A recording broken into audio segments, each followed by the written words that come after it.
Oke, teman-teman, jadi sesuai janji saya akan menjelaskan mengenai basic perawatan atau maintenance akuarium air laut ya teman-teman. Atau gimana sih cara pelihara air laut yang sesuai, ya bisa dibilang yang sesuai ya teman-teman. Intinya ini sendiri untuk jangka panjang masa orang bermain reef ya teman-teman. Gitu. Jadi di sini ada 5 pembahasan yang akan saya bahas teman-teman. Itu nanti saya akan jelaskan satu persatu ya teman-teman. Tuh, ini semua berdasarkan pengalaman pribadi ya teman-teman, dan juga saya kombinasikan dengan beberapa masukan-masukan dari suhu-suhu bahkan customer saya sendiri ya teman-teman. Dan yang perlu diingat teman-teman, saya akan membahas secara netral, tidak menyudutkan, menyinggung suatu pihak. Jadi memang benar-benar yang pure dari pengalaman pribadi saya teman-teman.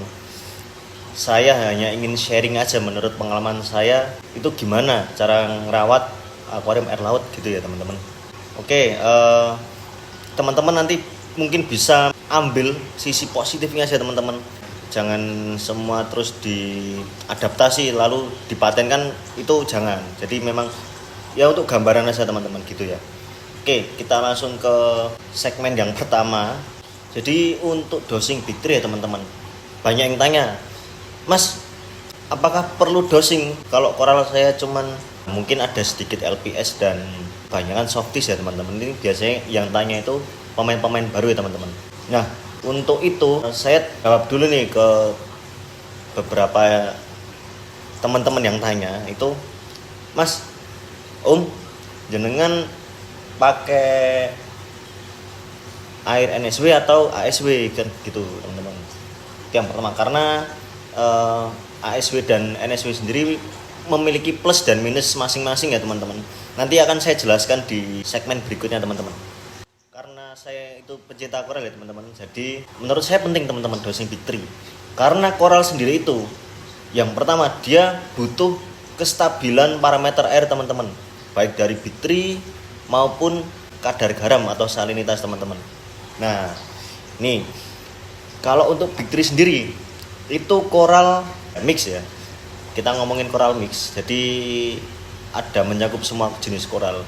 Itu basic yang disarankan untuk main koral itu kalsium di angka bisa mulai dari 380 sampai 460.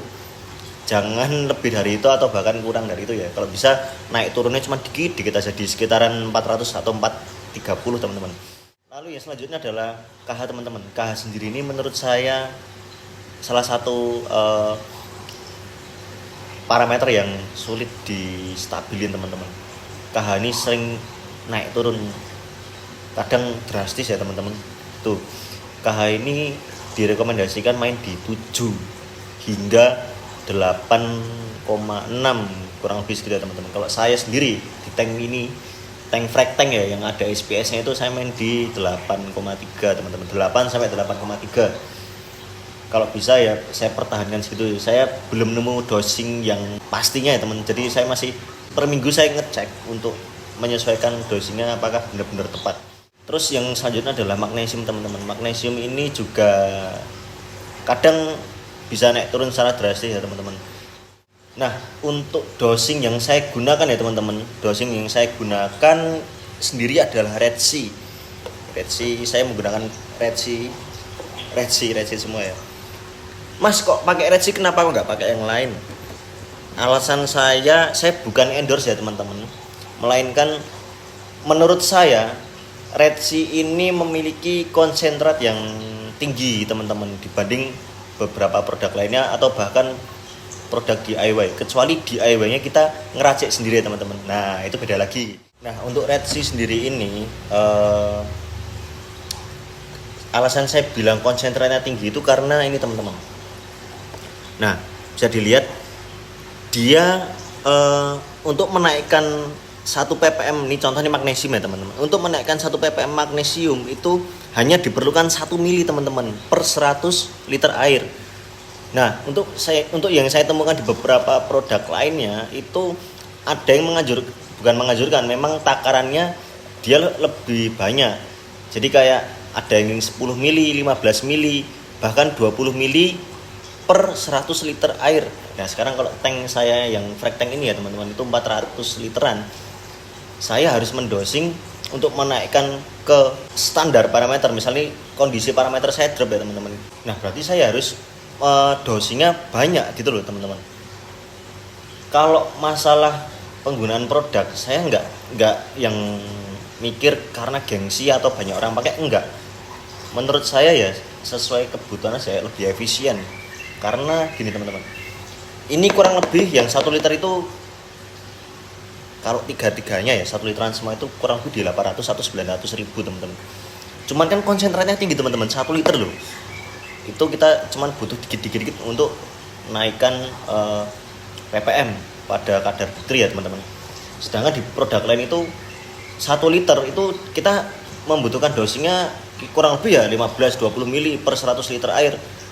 Nah sedangkan dia jualnya 1 liter gitu loh teman-teman. Nah kan nggak lama cepet habis walaupun harga lebih murah. Jauh mahal yang konsentranya rendah ya teman-teman gitu. Jadi yaitu alasan saya menggunakan bitrinya dari Red Sea itu teman-teman. Dan selama saya kurang lebih nge-review itu 3 tahunan itu ya cocok-cocok aja ya pakai Red Sea itu. Dan intinya sebenarnya balik lagi ke cocok-cocokan sama yaitu budget ya teman-teman. Kita nggak bisa yang wah nih kamu harus pakai ini, enggak. Jadi kita ya itu saya cuman ngasih gambaran aja gitu teman-teman. Oke, untuk selanjutnya kita beralih ke segmen mengenai penggunaan air NSW dan ASW teman-teman. Air ASW itu adalah artificial salt water, dia base-nya garam. Nanti kita campurkan dengan air RO ya gitu ya teman-teman. Lalu untuk NSW itu air laut asli atau natural salt water yang diambil dari entah pantai entah laut ya teman-teman. Nah, saya akan bahas sisi positif dan minusnya menggunakan 2 air itu ya teman-teman. Oke, perlu digarisbawahi saya juga menggunakan keduanya teman-teman. Dalam nge-review itu saya tetap pakai dua-duanya. Nah, untuk yang pertama kita bahas yang NSW dulu ya teman-teman. Kita bahas yang NSW dulu. Untuk sisi plusnya, itu kalau saya, ini pengalaman pribadi saya teman-teman. Ini semua yang saya akan bahas ini adalah berdasarkan pengalaman pribadi. Yang air NSW ini saya pakai untuk cycling teman-teman, karena memang dia mungkin udah ada mikroorganismenya yang terkandung. Jadi menurut saya bakal lebih cepat untuk kita cycling teman-teman. Kita untuk cycling akuarium air laut. Terus yang jelas kita juga nggak perlu repot untuk mengaduk garam kalau kita menggunakan ASW. Itu sisi plusnya kalau menurut saya. Terus untuk minusnya, nah balik lagi ke topik sebelumnya, koral itu butuh parameter yang stabil ya teman-teman. Di saat kita menggunakan NSW ini tuh menurut saya ora iso dijagake atau nggak bisa dijagain parameter bitrinya teman-teman, dan bahkan salinitasnya gitu. Padahal koral itu kan yang dibutuhkan kestabilan teman-teman. Kita udah capek-capek atau kita udah mengestabilkan parameter air. Contoh salinitas kita stabilnya di 1025, dan ternyata banyak kasusnya itu bahwa salinitas air NSW itu rendah. Bisa dikatakan di 1021, 1022, 1023. Terkadang kita juga dapat yang standar di 1024, 1025. Tapi jarang yang 1025 ya, saya belum pernah nemu. Saya yang sering nemu itu pasti di 22 atau 23. Terkadang kalau bagus ya 24 itu teman-teman. Itu. Terus untuk kandungan bitrinya teman-teman itu rendah daripada yang dianjurkan untuk kita pelihara koral teman-teman. Bitri yang saya temukan, beberapa kasus saya ngetes air habis beli air NSW itu langsung saya cek di galon menggunakan salivert ya teman-teman. Salivert ini bisa dibilang cukup akurat, walaupun terkadang ada momen-momen tertentu yang ada yang bilang masih bagusan produk ini daripada si salivert ini ya. Cuman saya tetap base-nya pakai salivert, paling enggak ya kurang lebih segitu teman-teman. Nah, magnesium ini contoh yang pertama yang saya temukan kaget ya saya. Magnesium itu saya pernah temukan di angka 1080 teman-teman. Padahal bagusnya atau rekomendasikan untuk koral kan 1200-an, hampir ke 1300 ya teman-teman. Ini saya temukan di 1080, bahkan itu sering teman-teman gitu loh. 1080, 1100-an. Nah, untuk yang kedua KH ini masih bisa di tengah-tengah lah. Saya sering temukan di 5, sekian. Paling bagus 6 mau ke 7 itu banyak kasusnya saya temukan ya, itu air NSW. Padahal kalau bagus kan 7 sekian sampai 8 atau ya bagusnya di 8 teman-teman gitu. Nah, terus selanjutnya kalsium. Nah, kalsium ini masih better teman-teman. Kalsium ini yang dari air NSW itu saat saya tes berulang kali itu di sekitaran 360, 370, 380, 390, bahkan ada yang bisa sampai 400. Nah, itu juga nggak terlalu jauh ya teman-teman, kalsium. Makanya saya sering nemu di laut itu lebih banyak koral SPS-nya teman-teman, karena SPS kan memang konsumsi kalsiumnya tinggi gitu ya teman-teman. Nah, untuk pembahasan selanjutnya ini yang kita beralih yang ke ASW ya teman-teman. Plus penggunaan ASW itu menurut saya yang jelas pertama adalah parameter bitringnya stabil, bisa dibilang stabil. Jadi walaupun saya kadang buat per galon itu nggak selalu sama, cuman dia range-nya tuh nggak jauh. Misalnya saya buat galon pertama itu benar-benar yang magnesium di 1350, terkadang kita buat galon kedua di 1380 gitu loh. Cuman kan masih di range yang aman teman-teman, dan nggak yang terlalu selisih jauh. Terus untuk kalsium juga 400-an aman. Untuk KH juga 8-an koma sekian aman. Nah, terus untuk sisi plusnya lagi mudah, kita nggak perlu jauh-jauh atau yang di daerahnya nggak ada yang jual air laut asli atau NSW. Teman-teman bisa menggunakan garam teman-teman, jadi lebih ringkes. Kita juga cari air RO itu deket-deket rumah kan banyak yang jual ya, ada agen-agen RO. Kita cukup 1 galon itu kita campurkan dengan kurang lebih 700 gram garam ASW, kita aduk pakai wave maker sampai rata, bening kisaran 15-30 menit, itu sudah siap kita pakai dan sudah dijamin nitrat fosfatnya itu 0 gitu teman-teman. Itu sisi plusnya. Untuk sisi minusnya, terkadang di satu momen kita WC menggunakan ASW ini untuk ke beberapa koral terus kayak lemes teman-teman, nggak tahu kenapa. Saya belum menemukan itu kenapa itu teman. Jadi habis terutama karmon teman-teman, terutama karmon setelah di WC terus kadang lemes. Tapi untuk akhir-akhir ini aman sih teman-teman. Mungkin karena parameter saya yang ada di tank itu mungkin berada di atas atau di bawahnya air yang baru kita buat tadi. Jadi mungkin terjadi swing yang nggak terlalu banyak. Cuman kan namanya koral itu kan butuh stabil lagi ya itu tadi teman. Jadi kadang responnya dia tuh lemes. Atau mungkin ke koral SPS terus kayak keluar rumbai-rumbainya teman-teman. Kayak keluar lendir-lendirnya gitu. Itu sisi minusnya kita menggunakan ASW gitu teman-teman. Memang untuk harga agak lumayan mahal, cuman kan dia stabil gitu ya teman-teman.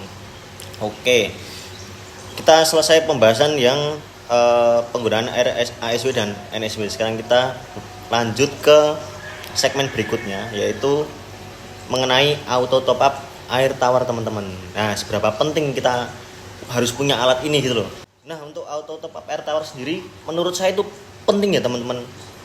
Mungkin teman-teman river itu wajib punya alat auto top up air tawar, karena gini teman-teman, setiap hari di tank akuarium kita, di akuarium air laut kita itu pasti terjadi penguapan teman-teman.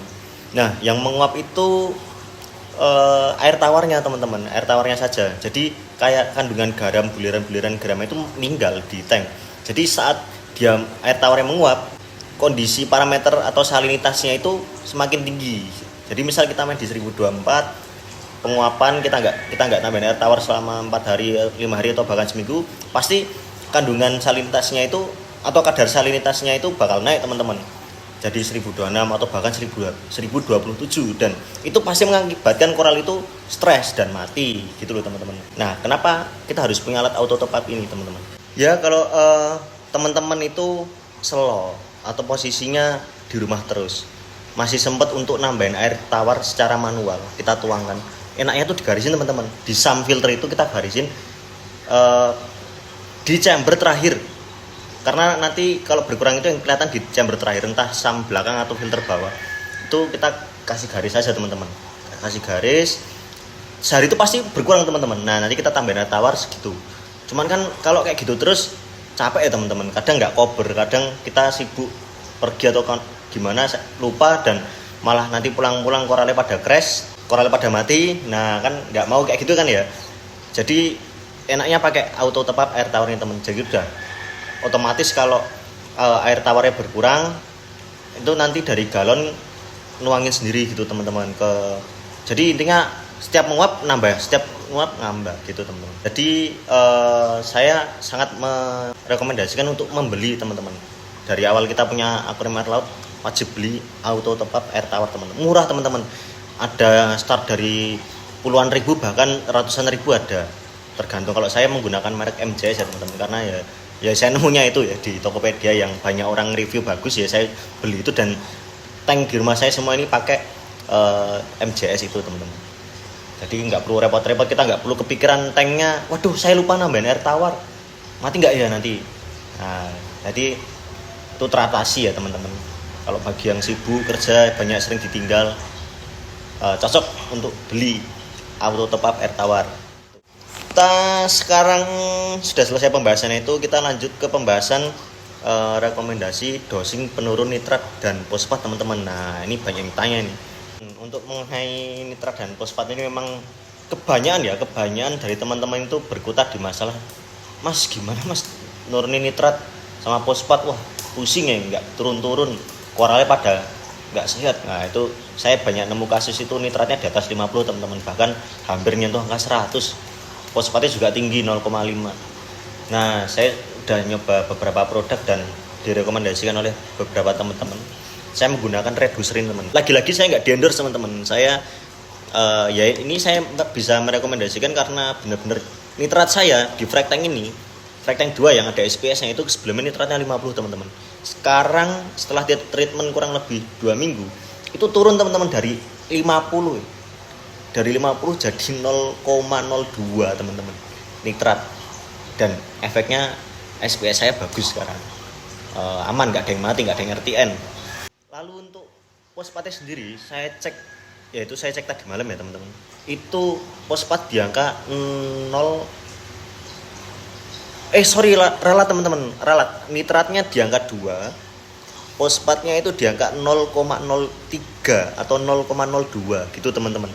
Dan wah saya kaget aja teman-teman, wah ternyata ampuh, ini ampuh. Saya dosing menggunakan ini teman-teman, dan dibantu juga ini lantanum ya. Lantanum itu lebih terkhusus untuk fosfat teman-teman.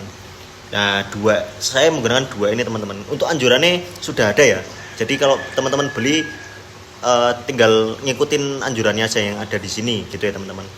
Nah saya kan nggak akan bertele-tele, intinya kalau teman-teman mau beli di Tokopedia banyak, di Shopee banyak, teman-teman check out itu, terus ya itu nanti ada anjuran pakaian, ini juga ada anjuran pemakaiannya semua gitu teman-teman. Selain produk tadi untuk jaga air atau perawatan harian atau bahkan mingguan atau bahkan bulanan, saya menggunakan produk-produk dari Sikem ya teman-teman. Dari dulu saya ya saya tuh nek cocok ya saya pakai gitu loh teman-teman. Itu ada dari produknya ini Sikem, ada Stability Prime, di situ ada Pristine. Lalu saya juga menggunakan Brackwells ya teman-teman. Brackwells itu ada Microbacter Clean, itu untuk saya lupa, nanti bisa teman-teman cek ya di webnya. Dan satunya Coral Tissue yang Restore ya teman-teman, itu untuk koral-koral LPS. Ya bisa juga untuk koral lainnya, cuman memang saya terfokusnya untuk koral LPS teman-teman gitu. Oke, kita beralih lagi ke pembahasan terakhir teman-teman. Sepenting apa penggunaan skimmer di akuarium air laut? Nah ini yang ini penting nih. Nah untuk penggunaan skimmer ini sering jadi perdebatan ya teman-teman. Sampai sekarang teman-teman itu banyak yang bilang saya tanpa skimmer aman kok, koral-koralnya aman, ikan-ikannya aman. Oke, saya bisa toleransi kalau yang dipelihara teman-teman itu koral softies terutama satu. Terus ikannya cuman nggak banyak, ikannya cuman dikit lah, ikan-ikan gampang, Nemo, betok, itu masih bisa teman-teman. Itu ikan-ikan jenis kuat. kalau kita ngendalin WC itu kan ke koral filternya kan juga nggak mesti ya teman-teman. Terus kalau ikan tergantung jenis ikannya yang bisa kita pelihara. Nah kalau sekarang kita mau pelihara jenis-jenis LPS, wajib teman-teman skimmer, karena koral sendiri pun tuh juga BAB, pup, jadi dia makan, dia mengeluarkan sisa makanannya itu ya jadi amonia gitu teman-teman. Termasuk ikan itu kalau sampai dia nelek dan fesesnya atau teleknya tadi itu nggak segera kebuang atau naik ke skimmer, nanti ya muter di akuarium jadi boom amonia gitu. Boom amonia ini ya efeknya ke biota lagi, jadi ya mereka makan sisa-sisa pembuahan mereka, racunnya nanti mereka mati gitu teman-teman. Jadi saya mewajibkan skimmer itu untuk di akuarium air laut gitu teman-teman. Ya mungkin sekian teman-teman pembahasannya biar tidak terlalu panjang. Nanti kalau ada yang masih bingung atau ada yang mau ditanyakan lagi mengenai kelima segmen tadi atau mungkin di luar segmen itu, monggo tanyakan aja. Nanti kalau banyak yang tanya saya bisa buatkan video lagi ya teman-teman. Oke, mungkin sekian dulu teman-teman sharingnya. Mohon maaf bila ada salah kata dan mohon dikoreksi ya teman-teman kalau ada yang salah. Ini semua based on pengalaman saya sendiri teman-teman. Gitu.